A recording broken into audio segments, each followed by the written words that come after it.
ロキ王子すごい。エルバフの軍隊さえも我が物にできると。そこから逃げちゃったわけね。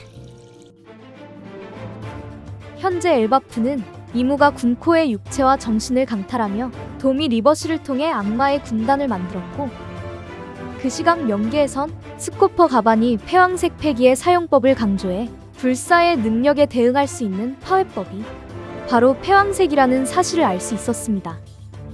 그렇게 현 시대 최강의 패왕색 패기를 지닌 샹크스와 지금 당장 과거 극강의 패왕색을 지닌 조이보이의 경지까지는 아니겠지만, 분명 루피는 패왕색을 두른 공격이나 새로운 기술을 만들어 군단의 진격을 저지시켜야 할 것 같은데요. 나아가 조로와 로키 또한 패왕색 패기 보유자라는 사실이 확정되며 이제는 패기를 인식하며 컨트롤해야 하는 각성이 필요한 가운데, 이번 영상은 저주받은 왕자 로키의 탄생 비밀이 전개된 원피스 1153화 풀버전 내용과 마지막 최후의 전투에서 함께할 루피와 로키 그리고 샹크스의 운명도 함께 살펴보겠습니다. 지금으로부터 109년 전 세계는 엘바프의 거인족, 즉 거병의 적단이 악명을 떨치고 있었고, 이어 어린 나이의 왕으로 즉위한 하랄드는 악행을 저지르며 인간들에게 공포를 심겨주고 있었는데요. 그렇게 당시 도리와 브로기 그리고 소년 시절의 하랄드는 어릴 적부터 함께 자랐고, 나아가 하랄드는 다른 거인족보다 더욱 강하고 거대하게 태어나 수많은 어리광을 부렸기에 지금의 성품이 만들어지며 성장했습니다.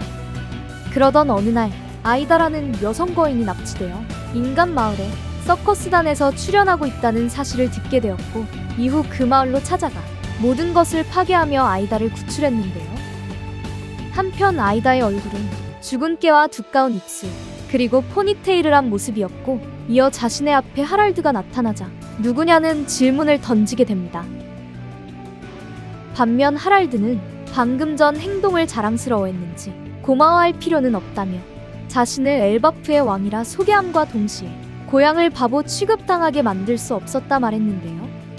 하지만 그 순간 아이다가 하랄드의 뺨을 강하게 때리자 이내 하랄드는 큰 충격을 받게 되며 아이다를 바라보게 되고, 이어 아이다는 자신이 난파당했을 때 여기 마을 사람들에게 구조되었기에 기쁜 마음으로 그들을 도와주고 있었다는 진실을 들려주게 됩니다.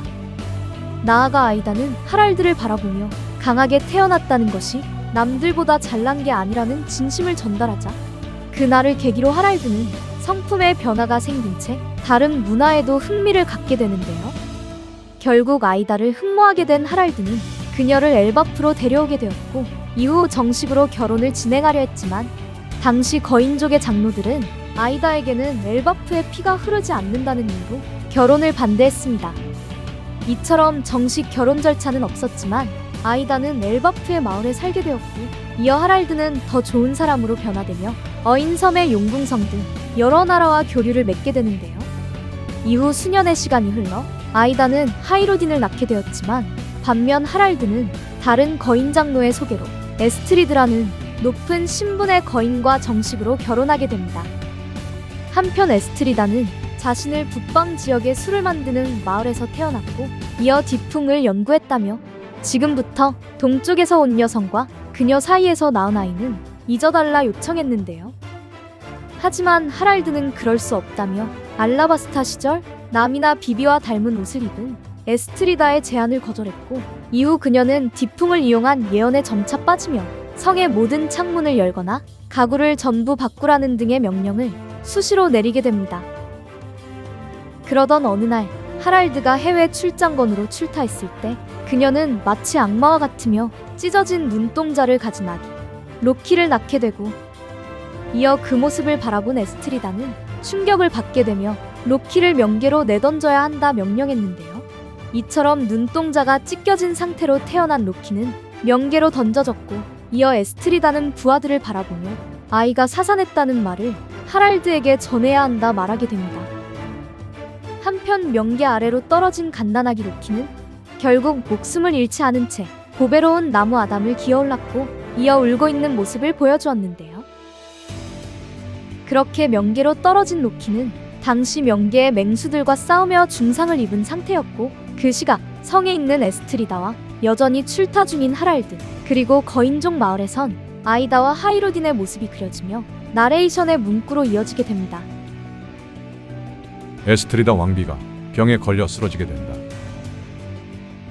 이처럼 로키가 죽지 않고 올라오자 에스트리다는 결국 병에 걸려 쓰러지게 되고, 추가로 사실은 로키가 태어나기 전부터 예언은 더욱 길게 느껴지겠지라는 반응을 보이게 하랄드가 친자식에게 살해당할 수 있다는 충격적인 언급이었습니다.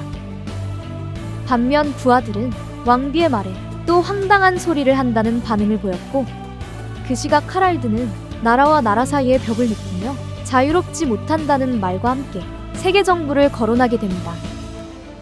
이처럼 하랄드는 정부라는 벽에 막혀 세계를 알아가던 중 엘바프에 있던 아이다는 하이로딘을 바라보며 언젠가 남동생을 만나는 날이 있으면 좋겠다 말하자, 이내 하이로딘은 그 녀석은 내 동생과 엄마의 아들이 아니기에 불편한 감정을 드러냈는데요. 마지막으로 다시 한번 나레이션이 흘러나오며 이후 엘바프에서 일어나는 모든 재난은 로키의 저주 때문이라 모두가 생각한다며 앞으로 일어날 재앙과 함께 하랄드 왕이 죽었던 그날의 진실로 돌아올 수 있는 문구로 이번 원피스 1153화 풀버전 내용이 끝이 나게 됩니다. 이번 화에선 로키의 출생의 비밀이 전개되었고, 이어 첫 등장 당시 안대를 쓰고 있던 로키였기에 태어난 시절부터 눈동자가 찢어져 있다는 사실을 알게 되었습니다. 나아가 갓난아기 시절 명계의 짐승들에게 죽지 않고 아담의 나무를 타고 올라왔기 때문에 로키의 잠재력과 완력은 어린 시절부터 무척이나 뛰어나다는 것을 예측할 수 있게 되었습니다. 더불어 해군대장 후지토라처럼 로키 또한 여러 패기 중 견문색 패기의 강화나 경지를 끌어올릴 수 있기에 로키는 조금 앞의 미래를 바라볼 수 있는 카타쿠리나 샹크스처럼 견문색 패기 각성자 반열에 합류할 수 있는 건데요. 나아가 풍수지리설을 믿는 왕비, 즉 에스트리다를 통해 로키는 출생부터 저주받은 왕자라는 이명과 함께 언젠가 하랄드를 죽일 수 있다는 예언 등 로키가 모두에게 미움을 받을 수밖에 없어 어린 시절부터 로키의 성품과 성정이 올바르게 자리 잡지 못할 수 있다는 과정도 알게 되었습니다. 그렇게 다음화에선 14년 전 하랄드 왕의 죽음과 왕가에 전해져 내려온 악마의 열매 탈취, 그리고 샹크스가 왼팔을 잃기 전 그날의 진실로 이어질 수 있는 가운데, 앞으로 로키는 세 번째 세계에 기록된 고대벽화처럼 태양신 니카와 함께 진정한 악마 이모와 싸울 수 있는 전력이 된다면 엘바프 거인족 모두에게 오해를 풀 수 있는 시점도 맞이할 수 있는 건데요. 때문에 하이로딘이 스코퍼 가반과 로키를 통해 그날의 진실을 듣고 있는 가운데 운명의 아이였던 샹크스는 14년 전 엘바프에서 하랄드를 만나 어떤 이야기를 전하고 싶었는지에 관한 비밀도 차례로 밝혀질 수 있어 마지막 전투에서 루피와 함께 싸운 거인족 로키의 운명과 엘바프와 연관된 샹크스의 떡밥도 회수될 수 있다는 점이죠.